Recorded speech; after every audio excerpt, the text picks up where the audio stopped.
still sort of making an excuse as to why these peace talks can't happen. I mean, you were the one, President Trump, who was calling for a regime change. So presumably, if you were calling for a regime change, you have some semblance of what the fractured government was going to be. This should not be a surprise. Certainly not one that would lead us to being on the brink of a ceasefire taking place and sort of backing down in the moment as the presidential convoy is going to actually take place. So we have a convoy that's going to be leaving to Iran, hopefully to participate in peace talks, being led by the vice president. And now you're basically postponing those indefinitely to say, well, we don't know who's in charge or we don't, they don't know who's in charge. Well, you knew that was going to be a risk when you started this whole conflict to begin with. And so this is where we are. And which is why it leads me to question openly, and it should lead all of us, I think, to question the idea as to how much does President Trump want to see this 7-week conflict resolved today, because we are yet again finding ourselves in a Taco Tuesday situation. Now, of course, we have to ask, well, what are the potential outcomes here? What are the potential ways that we could see this whole thing fall apart or come together, for that matter? And I was curious. And so the producers and I have been sort of digging down the rabbit hole of trying to find some balance here. And there is a site called Dropsite News. It's run by Jeremy Scahill, who's a journalist who has been really putting up some great stuff online. So I want to play for you a clip today about a potential third outcome that many of us may not have pondered as to how this could play out. So I'm going to play this and give some reaction on the other side. Jeremy, Trita Parsi has been saying he thinks the most likely outcome is that, whether the talks happen or not, it's unlikely that, because the two sides are so far apart, it's unlikely that an actual deal will be struck, but Trump may just walk away, leaving a sort of, limbo state where there's no sanctions relief. Iran still has control of the Strait of Hormuz. Israel's left to its own devices to do whatever, things they're going to do. Do you think that's an acceptable state for Iran? Do you think that that is a sort of stable status quo, new status quo that could be reached out of all of this?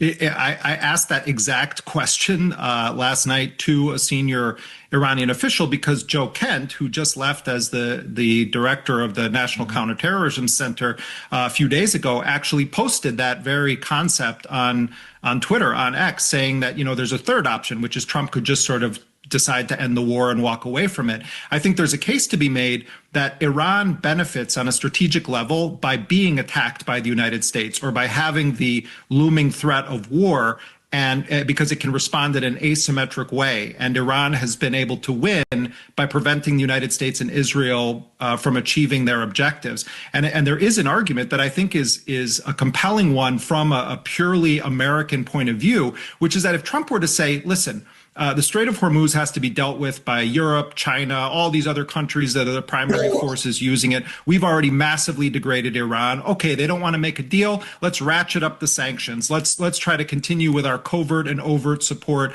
for attempts at armed insurrection inside of Iran. Let's let their economy continue to crumble. Let's let them weaken, and we'll pull back, because actually mission is already accomplished. So watch what's going to happen to them. There's a case to be made that from an American perspective, that would be the wisest move. Trump just sort of walks away. What the Iranian official, though, said to me, he pushed back and said, the people that are promoting this, yes, it does seem like it would be strategically wise of Trump to a degree, but they're underestimating the strength of Iranian institutions. And they also are failing to look at other parts of history where we've been in much more dire economic straits. So what they're saying is that they're leaning into their alternative alliances, that they believe that much of the world now sees the U.S. and Israel for what they are, and that the dynamics have shifted to such a degree that Iran believes that it could endure that scenario. And in fact, a senior official told me he thinks it's most likely that you're not going to have a comprehensive, detailed technical agreement, certainly not with the Trump administration. And the most likely scenario is a kind of vague backing away from this, perhaps in the context of a very limited sort of deal. Imagine that. Imagine that, ladies and gentlemen. So imagine that we are in a situation that Israel, for several presidents prior to Donald Trump, attempted to goad the United States into. Donald Trump decides that this is the time. He falls for it because Bibi Netanyahu has made this argument to presidents in the past, and they did not go for it, but now we go for it. So United States and Israel, in collaboration, start this conflict with Iran. Iran decides to respond strategically by punishing our allies in the region. There's an economic impact that we have felt with respect to our oil, with respect to the Strait of Hormuz. And in the midst of it, the United States just kind of sort of backs away. Imagine that. You go into someone's house and you are with your cousin and you guys start playing Legos. You halfway build the set, then you destroy the Legos that you were there with, and then you just sort of walk out. Don't clean anything up. No resolution, no answers, no sort of actual objective achieved because you don't articulate an objective, and that's it. That is quite a possibility and quite a scenario to think about. And I think from a taxpayer standpoint, quite an embarrassment. American taxpayers have spent billions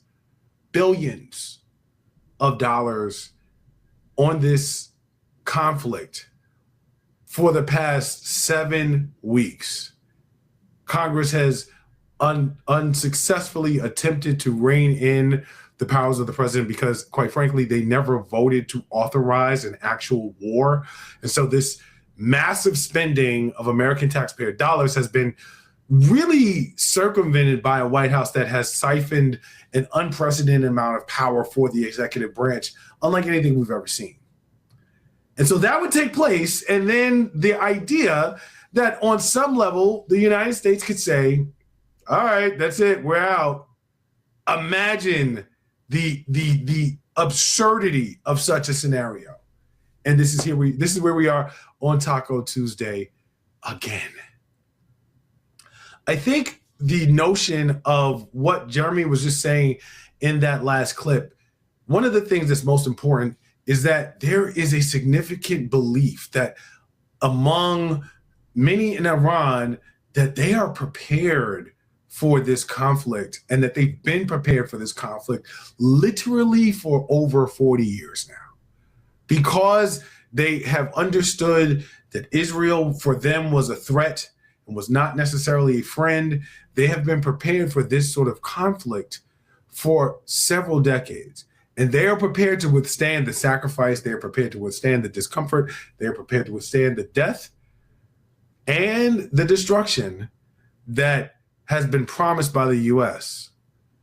Their question is whether the U.S. allies in the region are prepared to withstand the pain that they intend to inflict on them, because that's how they are fighting this war. They are fighting this war vertically, not horizontally, not vertically.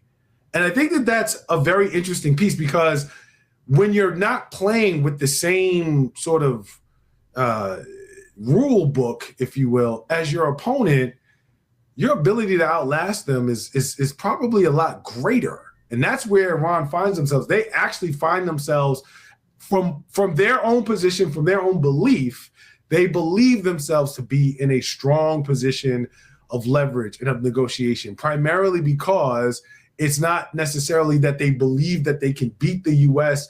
at bombing, each other and killing. That's not their goal. Their goal is we can inflict enough pain points among U.S. allies in the region to make it uncomfortable for you, where you and NATO and everybody else is going to have to make some decisions. You're going to have to make some calls. It's not going to be easy for you. There's another element to this that I want to bring everybody's attention to that I don't necessarily know whether you caught. As this continues, on the other side of the globe where there are conflicts taking place as well, Russia is continuing to make a lot of money here. Why? Because last week we heard Secretary Scott Bessent say that they were going to be continuing to hold off on the sanctions against Russia. which means that Russia is profiting quite a bit in terms of the oil sales that they are making right now. The significance here is that Russia is able to continue its own conflict against Ukraine because they're paying men in Russia massive amounts of money to fight. Massive amounts of money to fight. And they were running low on cash until this conflict allowed them to make money by selling oil. And so they are in the game again, ironically, because of the US not sanctioning them around selling oil now. Despite what Scott Bessent said, despite what we had heard, we have held off on the sanctions on Russia. And so they're free to actually make money and generate cash flow for their economy that is then in turn funding the war by paying their soldiers.